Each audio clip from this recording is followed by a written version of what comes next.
texto que mexeu um pouquinho comigo a partir de experiências que eu tive com irmãos recentemente, que conversaram comigo, inclusive nem são da igreja, mas a ideia é que todos aqui concordariam, turma, que nós temos uma tarefa como crentes de fazer discípulos do mundo todo, de todas as nações.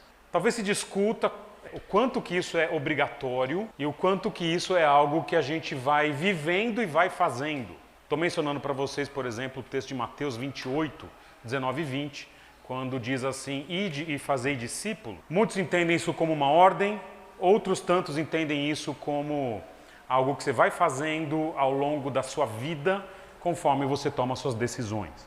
Eu não quero discutir isso aqui hoje, obviamente, mas eu quero lidar com vocês que o ponto pacífico é: nós temos uma tarefa de pregar o Evangelho, de viver o Evangelho e de pregar o Evangelho.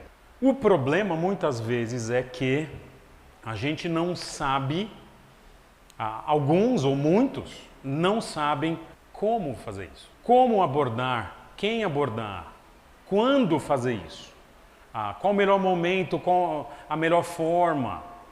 E recentemente eu tive um amigo, posso chamá-lo assim, um amigo de outra igreja aqui de Atibaia, me chamou para conversar e nós saímos para caminhar lá no condomínio, numa caminhada peripatética, e fomos conversando sobre como questões que ele trouxe da vida dele. Ele é dono de uma empresa e tem uma posição alta ali, é um dos donos da empresa, e a crise dele é justamente essa de como que ele consegue, sendo um crente fiel, traduzir aqueles relacionamentos que ele tem no dia a dia dele, sendo chefe, como que ele transforma isso em boas oportunidades de compartilhar da sua fé. Primeiro, esse tipo de conversa eu já tive algumas vezes com pessoas diferentes e para mim trata-se de uma preocupação absolutamente legítima. A pessoa tem a vontade de ser um crente ativo na sua vida, no local que Deus o colocou, mas muitas vezes tem uma dificuldade enorme de como que isso funciona no convívio da empresa. Você tem um funcionário ali e eu me aproximo dele e depois eu tenho que mandar embora, o que eu faço? Sempre a preocupação é essa, né? Ou então as pessoas vão me ouvir porque eu sou chefe, ou então eu vou gastar tempo da empresa fazendo algo que não fui contratado. Há uma série de questões sobre isso. Até em 2008 foi a primeira vez que eu lidei com isso, digamos, mais seriamente, numa conferência em Campinas. E o tema era como alcançar pessoas do trabalho. E deu muito pano para manga aquela conversa ali com aquela igreja. E a partir daí tenho pensado muito sobre isso. Cheguei a trabalhar com isso uma época na papelaria que vocês conheceram. Enfim, e tenho percebido ao longo dessa jornada, de fato, a dificuldade das pessoas que querem ser relevantes. E o texto de hoje é um texto muito curto, mas muito interessante em organizar esse processo meio que natural de compartilhar do Evangelho com alguém. E é um processo que vai envolver 3 grandes agentes, que eu coloquei 3 agentes da salvação. Nenhum agente é secreto aqui, ok? Mas são três pessoas que agem nesse processo de salvação. Eu vou pedir que você abra comigo, então, o texto de Atos, capítulo 16, versículos 13 a 15, e nós vamos lidar de como que nesse processo de compartilhar de Jesus Cristo, quem age, quando age e como age, ok? Então, leia comigo o texto de Atos capítulo 16, versículos 13 a 15, que diz assim: No sábado, saímos da cidade, estão em Filipos, e fomos para a beira do rio, onde esperávamos encontrar um lugar de oração. Sentamo-nos e começamos a conversar com as mulheres que haviam se reunido ali. Uma das que ouviam era uma mulher temente a Deus, chamada Lídia, vendedora de tecido de púrpura da cidade de Tiatira. O Senhor abriu seu coração para atender a mensagem de Paulo.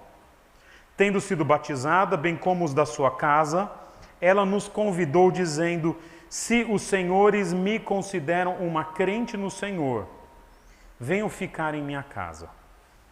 E nos convenceu. É só isso daqui, só esse texto aqui, só esses 3 versículos. Nós vamos ver um processo de conversão que acontece aqui em 3 etapas.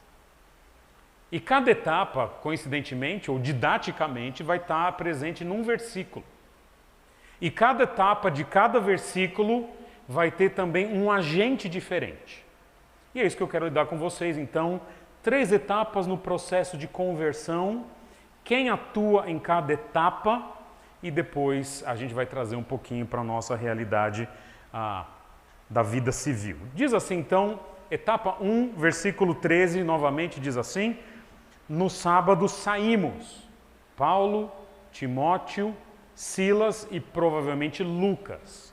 No sábado saímos da cidade e fomos para a beira do rio, onde esperávamos encontrar um lugar de oração. Sentamo-nos e começamos a conversar com as mulheres que se haviam reunido ali.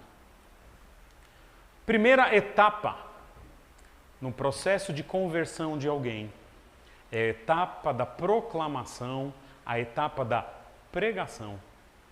E quem são os agentes dessa etapa? São os cristãos. Primeira etapa é a etapa da pregação. Quem que atua nessa etapa, quem atua na etapa da pregação, são os crentes. Interessante, nós estamos falando então de um apóstolo e seus colegas de viagem, e eles vão ali para Filipos, naquela visão que nós lidamos semana passada, que Paulo tem, passa a Macedônia, e ele vai com a turma para Macedônia, chegam na cidade de Filipos, e era um sábado. Dia que normalmente judeus iam para a sinagoga. Quando tem sinagoga no lugar, normalmente Paulo e Barnabé, como foi a primeira equipe de viagem, iam para a sinagoga e pregavam o evangelho ali para os judeus. Mas Filipos provavelmente é uma cidade que não tem sinagoga. Aliás, fica como curiosidade aí do mundo curioso, né? Para você ter uma sinagoga no mundo antigo, você precisava de 10 homens.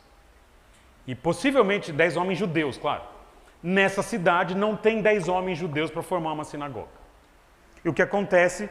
Eles caminham para um rio chamado Gangites, que fica a 1,5 km da cidade, e ali, na beira do rio, tem um lugar de oração no sábado.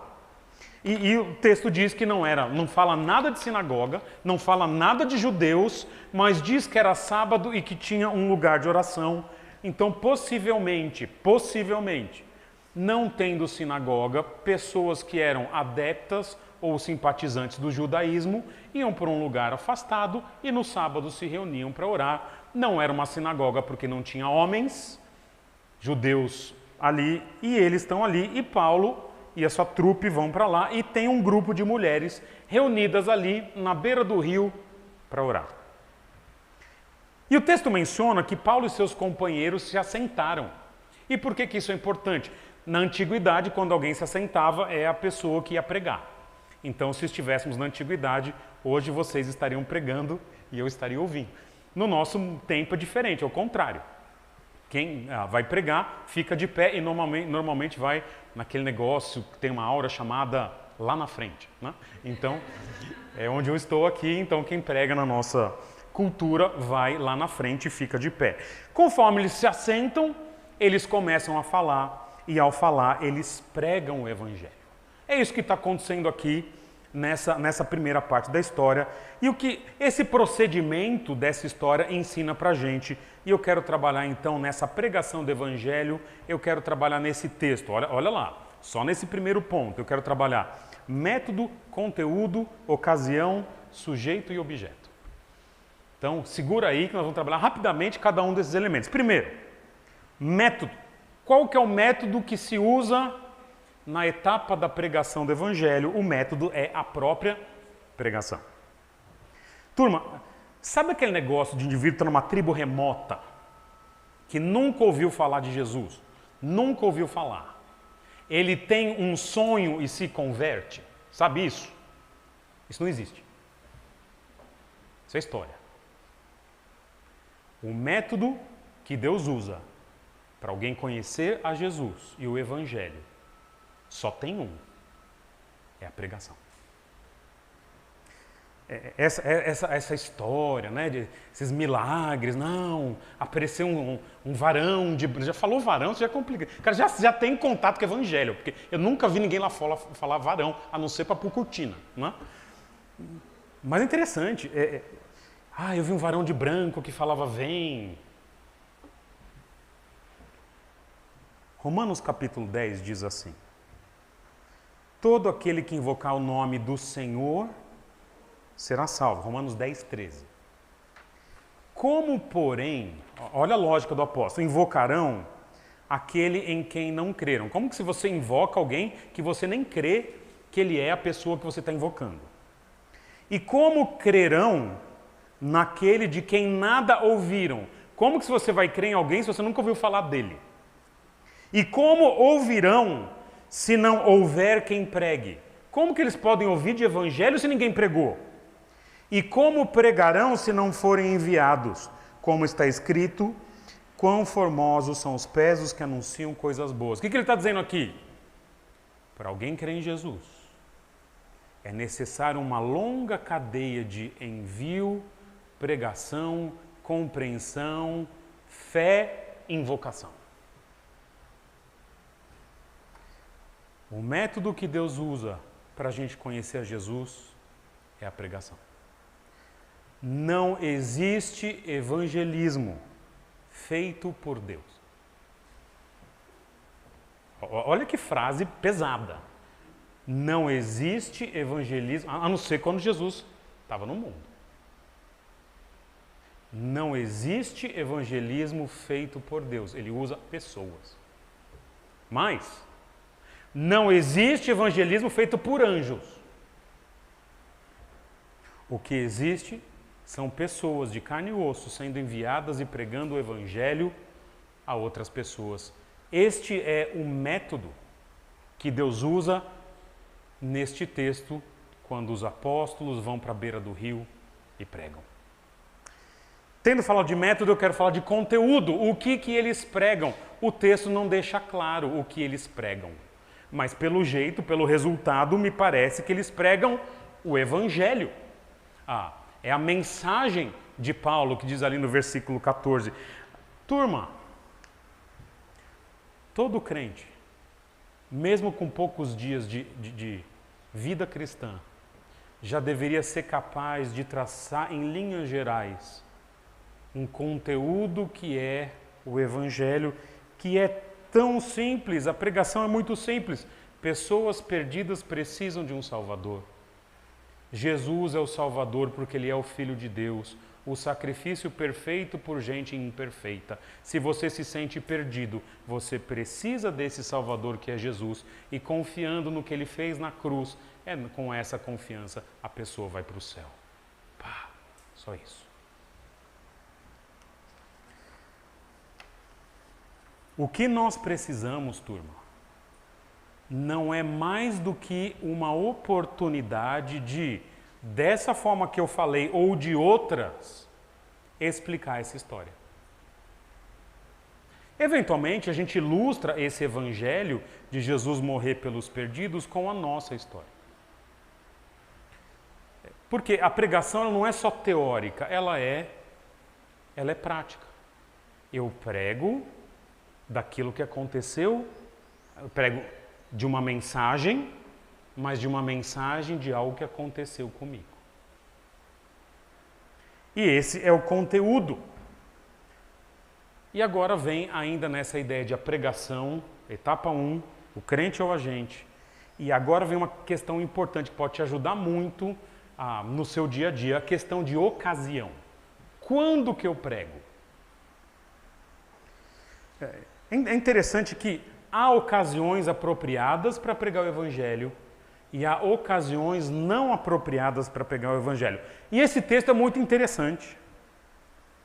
Ele nos ensina a ocasião e também nos ensina um perfil de gente que a gente pode pregar. Falando da ocasião, então, por exemplo, observa aqui no texto eles vão para um sábado, um dia tranquilo, e eles vão para um lugar de oração. E eles encontram naquele lugar pessoas que se reuniram para isso. Não é uma reunião de trabalho, não é uma festa, não é uma final de campeonato.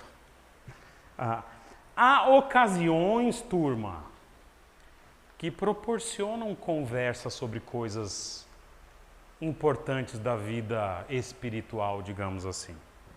Há ocasiões em que espera-se que a gente fale algo sobre as Escrituras, por exemplo, no enterro de alguém. Não é muito adequado no enterro de alguém fazer piada. Acontece. Né? Às vezes assim, é um enterro que todo mundo espera e acaba ali, não vê a família há anos. Mas quando você está num ambiente de enterro, por exemplo, você espera que alguém fale alguma coisa sobre vida, sobre morte, sobre Deus, sobre Bíblia. Há dias e momentos no dia que são importantes. Um dia de sábado em que as pessoas estão buscando ali algum tipo de oração, é um dia interessante. Ou talvez no seu trabalho, é interessante quando a gente trabalha em empresa, muitas vezes você acaba tendo que conviver em momentos que a gente não conviveria com as pessoas. Por exemplo, no dia a dia a gente preferiria almoçar em casa. Mas quando a gente está trabalhando fora, às vezes você fala, rapaz, vamos almoçar? Se você vai para o almoço e só conversa de trabalho, tudo bem, mas não é tão comum. A gente começa a conviver mais próximo. Se alguém do seu trabalho fica doente, e alguém por quem você se importa, olha que ocasião legal para você fazer uma visita de 5 minutos, ou no hospital ou em casa. 5, 10 minutos. Visita de doente é rápida, mas não é uma boa ocasião para você levar um bolinho e falar, rapaz, lá na nossa igreja tem um momento de oração, né? O Superman orou essa semana, e nós oramos por você. Trouxe aqui um bolinho, posso fazer uma oração? Posso te deixar um versículo? Não é uma ocasião adequada? Extremamente adequada.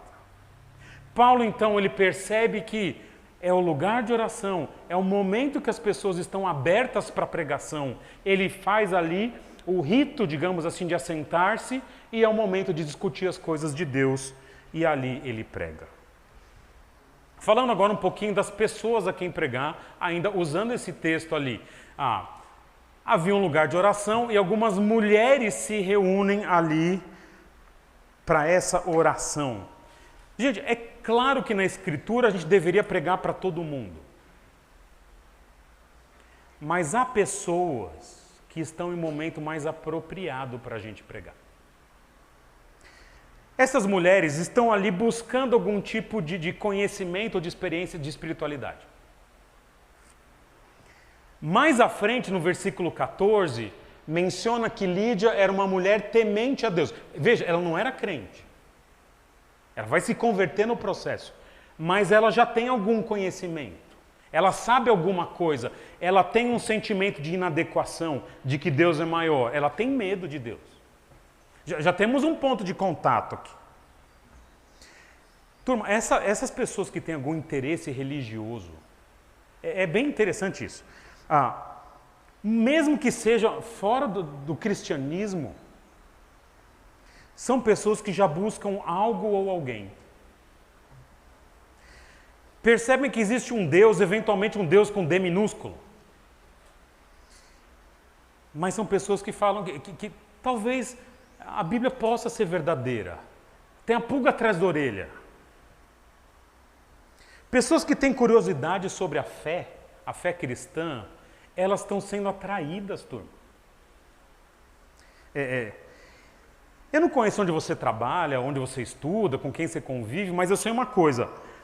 Há pessoas no seu ambiente, fora da igreja, que têm mais interesse em coisas de Deus, seja ela qual for, do que outras. Eu imagino que você trabalhe com gente, ou conviva com gente na sua escola, na sua faculdade, enfim, que só querem farra, dinheiro, sexo e pizza no fim de semana. Não nessa ordem. Talvez essas pessoas ainda não seja o momento. Se tiver oportunidade, fala. Mas sabe aquela pessoa que está buscando algo maior? Essas pessoas são... Deus está mexendo ali. Pessoas curiosas nessas coisas. São esses que a gente pode gastar tempo conversando, orando por eles, orando com eles. São esses que a gente pode eventualmente dar um livro. Porque se eu der um livro para alguém que detesta essas coisas, ele não vai ler. Mas alguém que está sendo atraído, cara, lê esse livro e discute comigo. Pessoas passando por problemas que exigem alguma intervenção divina. Interessante, são sinais de que são pessoas que Deus está colocando no nosso caminho. Como os apóstolos, o apóstolo Paulo e seus companheiros percebem que nessas mulheres havia um interesse. Falando agora do pregador ou do agente da pregação, para a gente encerrar essa primeira etapa da pregação. Turma, falamos que o método é a pregação e eu quero falar agora dos pregadores. Turma, há pessoas que se convertem com folheto. Mas primeiro, isso é raro. Segundo, o folheto foi escrito por alguém. O processo normal é pessoas se converterem quando cristãos decidem investir tempo mostrando para outra pessoa o caminho que eles começaram a trilhar, que é a salvação. É interessante que Deus aparece... há uma visão para o apóstolo Paulo, no versículo anterior, quando aparece um varão macedônio, que fala, passa para Macedônia e nos ajuda. Mas o mesmo Deus que deu a visão para Paulo não aparece para Lídia. Ele não podia, ele não quer que o evangelho chegue na Macedônia, por que ele não vai? Ele fala, não, eu quero que vá, mas quem vai são vocês. Quem teve que atravessar o mar, quem teve que chegar na cidade, quem teve que caminhar 1,5 km para ir no rio, foram Paulo, Silas, Timóteo e Lucas. Se Deus te colocou num lugar, turma, se Deus te colocou num lugar como luz, eu vou falar, é você. Recentemente eu tive uma experiência interessante lá no condomínio. Eu não sei porque em algum momento da vida nós plantamos um negócio chamado unha de gato. Não faça isso com a sua vida, pelo amor de Deus. Não faça. Nós plantamos no muro, num ladinho do muro, aquilo invadiu. Para mim, a unha de gato é a ilustração perfeita do que é o pecado. Você vai, corta e cresce de novo pior, enfim, é uma coisa absurda. E fui eu e o jardineiro, que é um senhor da idade do meu pai, muito ativo e muito querido, trabalha com a gente há anos, muitos anos, e nós fomos no terreno de trás matar a unha de gato, que a propósito não morreu, né? Nós fomos matar, comprei inseticida, enfim. Enquanto eu estava lá, eu ia em seguida para a academia do Glaucio. E aí estava terminando, e aí ele estava cortando lá o que deu, e eu jogando veneno. E aí uma das vizinhas da gente falou, pastor, vem aqui orar pelo meu marido. É um senhor que até frequentou a nossa igreja aqui há muitos anos atrás. E ele está acamado, e ela pediu uma oração. E eu olhei no relógio, falei, rapaz, não, tá bom, vamos lá. E aí fomos eu e o jardineiro. Falei, o senhor vem comigo, a gente estava de carro, e aí depois eu levo o senhor de volta lá para minha casa para terminar o serviço. E conforme eu fui lá, entrei na salinha para o marido dela, o jardineiro ficou conversando com ela. E ela perguntou qual o seu nome, ele falou, e aí ela falou, qual igreja o senhor frequenta? E ele disse, nenhuma. E ela falou assim, o senhor não conhece Jesus? Quantos anos o senhor tem? Ele falou, 79 anos. Ela falou, como que um senhor de 79 anos ainda não conhece Jesus? E aí lascou um evangelismo do mais assim, tipo, pá, né? O senhor sabe, tá quente hoje, né? O senhor imagina o inferno, pá! E ele disse assim, depois de meia hora ouvindo, já avisei, Glaucio, não vou hoje. Vou pensar nessas coisas. Ela sabe que eu sou pastor. Ele trabalha comigo há mais de 10 anos. Mas quando ele chegou para conversar com ela, ela entendeu, independente do que eu tenha feito ou não, que ela era a luz. Interessante? Ela entendeu que ao conhecer aquele senhor, ela é um pouquinho mais velha que ele, então falou com mais autoridade, ela entendeu que era responsabilidade dela. Depois eu reforcei, ele entrou no carro, eu falei, o senhor sabe o que ela falou? Sim. Ela tem razão, hein? Ela entendeu que ela é o agente. Embora ele trabalhasse comigo. Deus te colocou num lugar em que você é o agente. Deus coloca a gente para pregar porque nós somos a boca que Deus quer usar. Nós somos as mãos que Deus quer usar. Nós somos aqueles que vão trazer o que Deus não vai fazer diretamente, que é pregar o Evangelho. E essa é a primeira etapa de qualquer processo de salvação. É uma etapa em que o agente é humano e o agente é o cristão que prega o Evangelho. O agente é o cristão, o método é a pregação, o conteúdo é o Evangelho, as pessoas interessadas em alguma conversa religiosa são o objeto e nós somos esse agente. Tendo terminado ou executado a primeira etapa, que pode durar um dia, 1 ano, 10 anos, 20 anos, a etapa da pregação. No texto agora, no próximo versículo, a próxima etapa, que é o versículo 14, que diz assim: uma das que ouviam era uma mulher temente a Deus chamada Lídia, vendedora de tecido de púrpura, da cidade de Tiatira. O Senhor abriu seu coração. O Senhor abriu o seu coração para atender a mensagem de Paulo. Se a primeira etapa é a etapa da pregação e o agente é humano, é quem já conhece nosso Senhor e Salvador, Jesus. A segunda etapa é a etapa da efetiva conversão. E o agente dessa etapa, ele não é humano.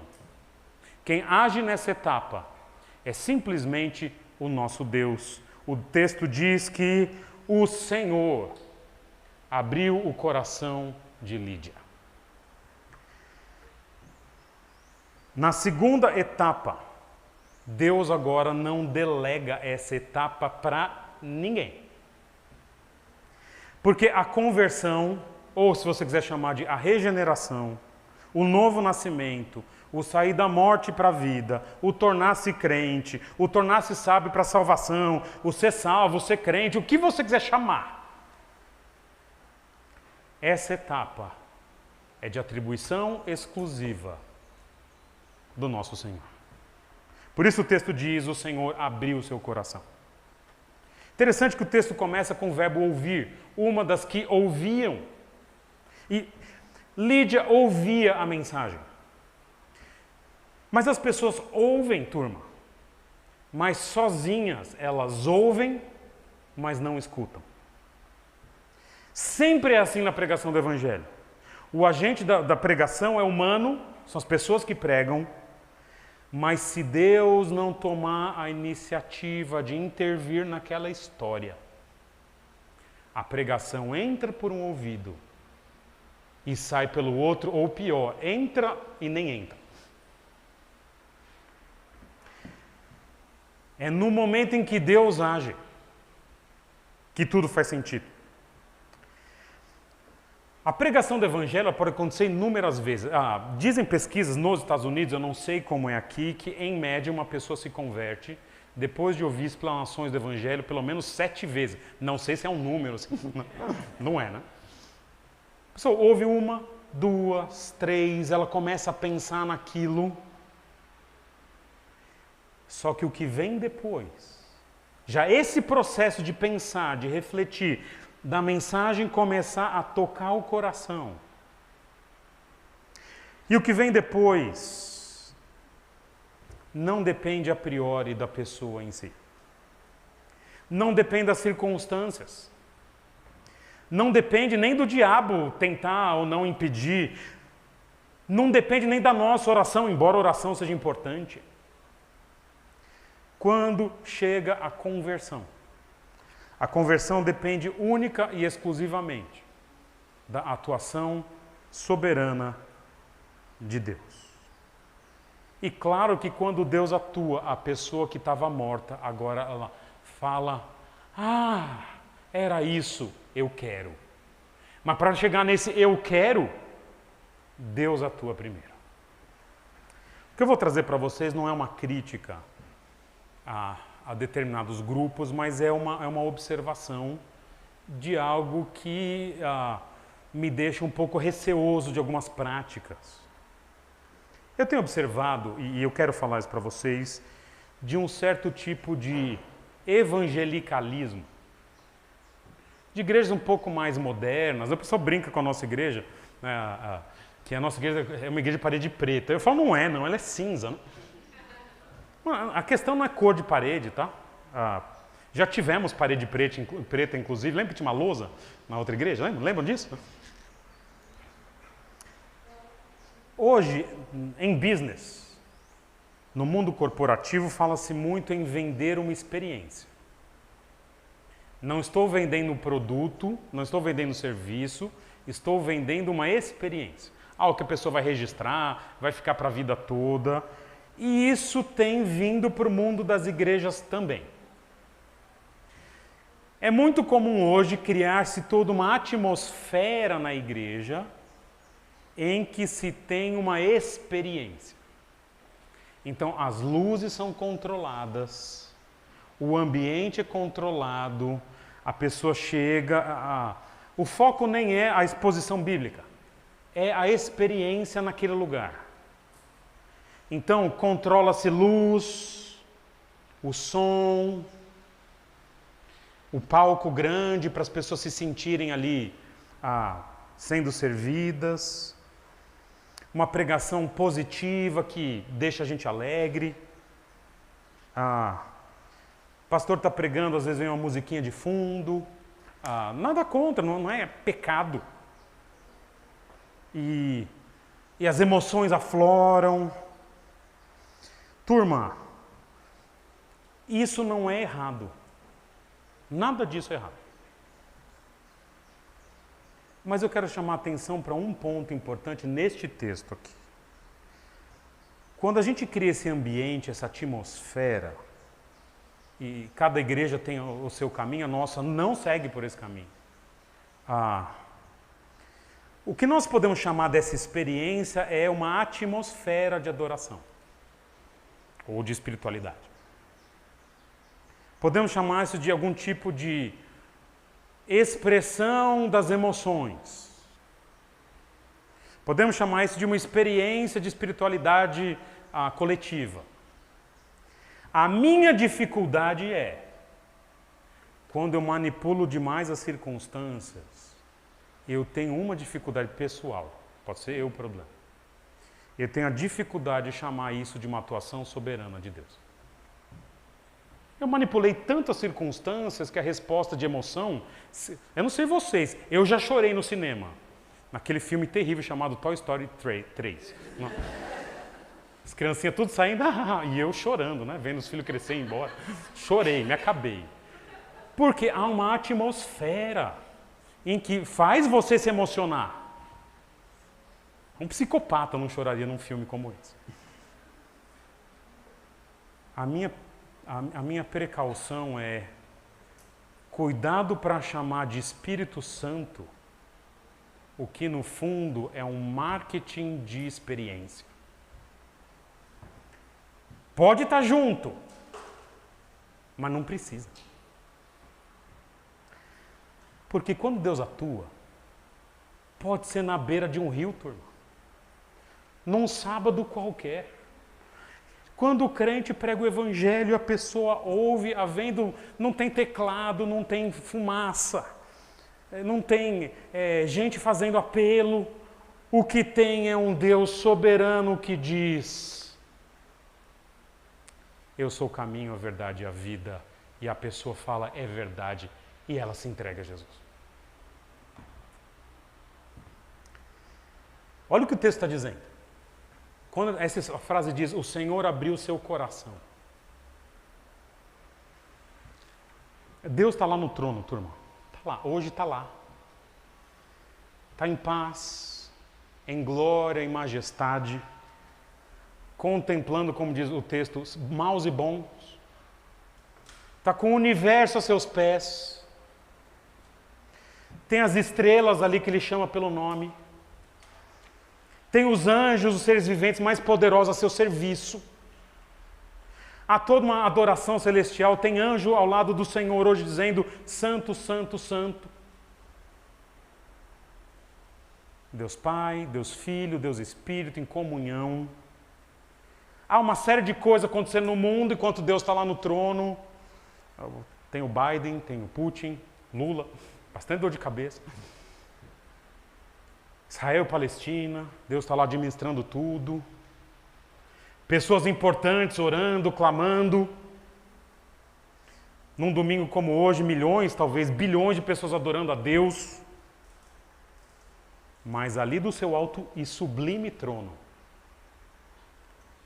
naquele dia, o que importa para Deus é que uma única mulher da cidade de Filipos, Deus, em toda a sua majestade, gasta tempo e esforço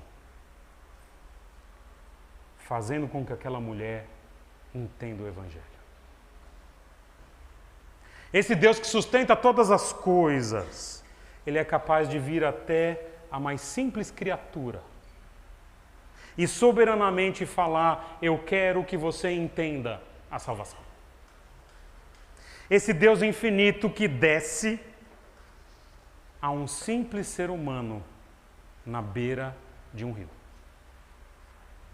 Apenas para o benefício de que aquela mulher entenda o caminho da salvação, e assim foi a conversão de Lídia, e assim talvez tenha sido a minha e a sua conversão. Deus, na sua grandeza, Ele se aproxima do pecador e fala, levanta dos mortos. Por quê? Porque Ele é o agente dessa segunda etapa. Marcos Granconato, que foi fundador dessa igreja, ele diz o seguinte, imagino, sempre que a pregação do Evangelho, sempre que alguém pregou o Evangelho, o que a gente que tem uma teologia mais reformada pode fazer é, tendo pregado o Evangelho, eu agora ganhei de presente de Deus uma poltrona. Sabe aquelas poltronas, nos Estados Unidos, na casa que eu fiquei ali por alguns meses? Tinha uma poltrona, eu nem sabia que existia na época, hoje tem no Brasil, né? Daquelas que você levanta a parte do pé, assim, sabe? Isso em 1998, né? E era a poltrona do dono da casa, ele sentava ali, chegava para assistir o beisebol, né? Sentava ali e levantava a poltrona para trás, né? E ele ficava lá horas. Até que um dia eu sentei na poltrona dele. Né? Eu entendi. Falei, rapaz, esse negócio é bom. E você senta ali, parece que aquilo te abraça. E você dá até uma moleza, né? Você senta. Você olha no relógio 5:06. Olha de novo 5 para meia-noite. Você fala, meu Deus. Não consegue sair, ele está descansando. Saber que Deus atua soberanamente na segunda etapa é uma grande poltrona. Sabe por quê? Tendo pregado o Evangelho, não depende de mim agora. No primeiro momento a gente trabalha pregando, anunciando. Mas no momento seguinte que eu fiz isso, turma, Eu tenho a poltrona da graça e sei que o Deus soberano, o seu alto e sublime trono, se Ele quiser, Ele faz. E essa é a segunda etapa, a etapa em que o agente é Deus e Ele atua soberanamente quando e com quem Ele quer. Nesse processo de salvação completo, há então agora uma última etapa. Na primeira, houve a pregação, o agente é humano. Na segunda, houve a conversão de Lídia, o agente é divino. E há uma última etapa, versículo 15, que diz assim: tendo sido batizada, bem como os da sua casa, ela nos convidou dizendo: se os senhores me consideram uma crente no Senhor, venham ficar em minha casa. E nos convenceu.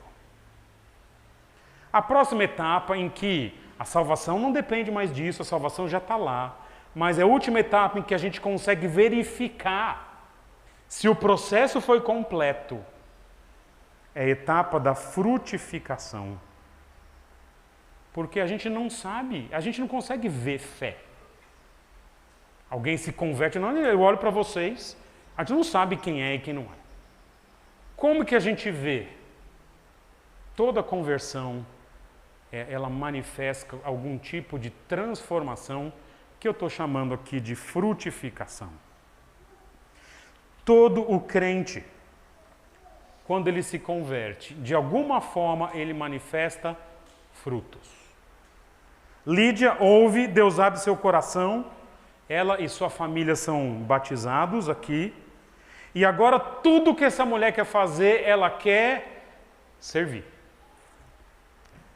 Deixa eu hospedar vocês. E quando dizem, nos convenceu da ideia de que ela insistiu. Ô Paulinho, fica aí com a gente. Ô Cilinhas, né? A gente chama os irmãos carinhosos. Ô Glaucinho, né? Ô Flavinho, são os irmãos pequenos da igreja. Né? É interessante, desse convenceu aqui, eu vou contar para vocês fofocas do mundo gospel. Eu li num comentário que surgiram várias fofocas na história da igreja sobre esse Paulo e seus companheiros irem para a casa dela. A última é a pior, eu vou contar já já. Mas a primeira é que depois a Lídia é a chamada Evódia ou Sintique de Filipenses 4. Uma das duas que está brigada é a Lídia. De onde tiraram isso? Não sei. Fofoca. Segunda fofoca é que Lídia é aquela que, quando Paulo escreve aos Filipenses, junto ao meu fiel companheiro de jugo, que ela se tornou colaboradora do apóstolo. E agora a última fofoca aqui, entre nós aqui. Dizem que Paulo casou com Lídia. Mas eu não sei de onde tiraram esse... Não é da história da igreja. Eu li no comentário e falei, cara, alguém falou... Sim, tá escrito lá no comentário do John Stott que há pessoas que dizem que fiel companheiro de jugo é Lídia e esse jugo é o casamento. Rapaz, é fofoca isso, a gente não sabe disso. Paulo era solteiro, a gente sabe, né? Morreu decapitado e tudo mais. Mas tirando as fofocas de lado, ela quer servir esses homens. Turma, não existe conversão verdadeira se nada muda. Não existe conversão verdadeira se não há, por parte da pessoa, uma ânsia, pelo menos de conhecer mais sobre Jesus. De não parar de tentar, de servi-lo da melhor forma. É claro que a gente continua com lutas e quedas e pecados. Continua. A única diferença é que antes a vitória contra o pecado era impossível. Agora ela é possível. Antigamente, a derrota era constante. Agora, há vitórias aqui e ali, e às vezes constantes. Antigamente era impossível amar. Agora é possível amar. Era impossível perdoar. Agora é possível perdoar. Antigamente era impossível mudar. Agora é possível mudar. Agora observe. Em nenhum momento eu disse que é fácil, eu disse que é possível. É isso que a conversão melhora. Fica mais parecido com Jesus aos poucos, com altos e baixos, avanços e recuos. toda conversão exige frutificação. Mas existe uma turma em teologia que sempre gosta de exceção. Tá, o pastor falou que toda conversão exige alguma mudança. Aí a exceção que todo mundo coloca qual que é? E o ladrão na cruz. Ele não teve tempo de mudar. Só usa o ladrão na cruz para exceção de um monte de coisa, batismo e tudo bem. Mas nessa questão da santificação, eu vou contar para vocês, eu vejo fruto no ladrão na cruz. Mateus 27, 42 diz assim, as pessoas estão zombando de Jesus, dizendo, salvou os outros, mas a si mesmo não pode salvar-se. No versículo 44 diz assim, e os mesmos impropérios lhe diziam também os ladrões que haviam sido crucificados com eles. Então, Jesus está sendo crucificado, tem dois ladrões. Os dois estão dizendo, você não consegue se salvar. E meio que blasfemam ali. Mas quando narra a conversão do ladrão na cruz, o que se converteu, porque um não se converteu. Quando Jesus diz no versículo de Lucas 23, 34, Pai, perdoa-lhes, falando para as pessoas ali, porque eles não sabem o que fazem. Um dos malfeitores crucificados, versículo 39 de Lucas 23, blasfemava contra Jesus, dizendo, não és tu o Cristo, salva-te a ti mesmo e a nós também. Então, um ladrão continua falando, se você é esse, por que você não desce? Olha a mudança aqui. Então, o primeiro, tinha os dois falando, agora versículo 40, respondeu-lhe, porém, o outro, nem ao menos temes a Deus estando sobre igual sentença, nós, na verdade, com justiça, porque recebemos o castigo que nossos atos merecem, mas este nenhum mal fez. O que esse ladrão está dizendo aqui é, eu sou pecador. Há uma mudança aqui. Antes ele estava dizendo, você não é o Filho de Deus, agora ele... Ele não fez nada, ele é o Filho de Deus.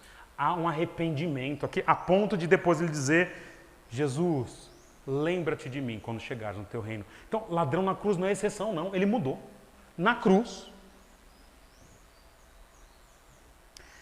No caso de Lídia, ela manifesta seu fruto através de uma coisa chamada hospitalidade. Sabe o que eu achei interessante? Há várias ordens do Novo Testamento sobre hospitalidade, várias. Por exemplo, posso citar Romanos 12, 13, compartilhar as necessidades dos santos, praticar a hospitalidade, 1 Coríntios 5, 10. E o que eu mais gosto do Novo Testamento sobre hospitalidade é, não se esqueçam da hospitalidade, Hebreus 13, 2. Pois foi praticando-a que sem saber alguns acolheram anjos. Gosto desse texto porque você recebe alguém em casa, pode ser um anjo. Aquela mulher se converteu antes de existir Romanos, antes de existir 1 Timóteo, antes de existir Hebreus. Ela não precisa de uma ordem bíblica para servir. Ela fala, agora se eu sou crente, eu quero servir vocês. Paulo e seus companheiros entendem isso. Eles incentivam isso. Tá bom, a gente talvez quisesse ficar num hotel, mas... vamos lá ficar com a Lídia, ficar na casa dela. E ela assim serve e frutifica. E essa é o agente, o último agente da última etapa. A salvação, ela está visível e perceptível quando o novo convertido começa a manifestar frutos e mudanças. São essas três etapas de uma salvação que se completa. Em primeiro lugar, a pregação e a responsabilidade, o agente é humano. Somos nós que somos crentes. A segunda etapa, a etapa da conversão, o agente é divino, é Deus quem faz. E quando é Deus quem faz, chega a última etapa. Agora essa nova pessoa, esse novo convertido começa a ter frutos. Não conheço a fundo todo mundo aqui na nossa igreja, tem mais um minuto que eu quero falar algo para você. Se você é crente, você está na etapa 1. no seu trabalho, na sua família, na sua casa, na sua escola, onde, no supermercado, na academia, onde Deus colocar o agente, somos nós. O Evangelho vai ser compartilhado por cada um de nós. Se você tem feito isso, etapa 2, agora é hora da poltrona. Ora e descansa. Chegando à etapa 3, havendo convertidos, a gente consegue verificar o que Deus tem feito através dos frutos. E se você não é crente aqui hoje, o meu conselho é que você clame a Deus e crê em Jesus Cristo. E ao fazer isso hoje, é prova de que Deus agiu na etapa 2. E nós, como igreja, ficaremos felizes de ver você servindo aqui na etapa 3. Vamos orar. Senhor, muito obrigado que o Senhor, para todos nós, trouxe o mesmo processo de salvação, independente da condição anterior ou da idade. De alguma forma, fomos atraídos ao Senhor através da pregação de alguém que nos apresentou o Evangelho, às vezes de forma clara, às vezes até de forma não tão clara, mas de alguma forma todo mundo aqui percebeu que Jesus era o caminho. O que eu te peço agora, Senhor, é que na etapa 2, que o Senhor atue em pessoas aqui que eventualmente ainda não são crentes e nas pessoas para as quais nós temos pregado no trabalho, em casa, na família, em qualquer lugar. E o meu pedido é que tudo esteja visível agora na vida dessas pessoas, que o Senhor tocou e o Senhor abriu o coração, quando essas pessoas frutificarem. Obrigado por esse tempo juntos aqui, em nome de Jesus. Amém.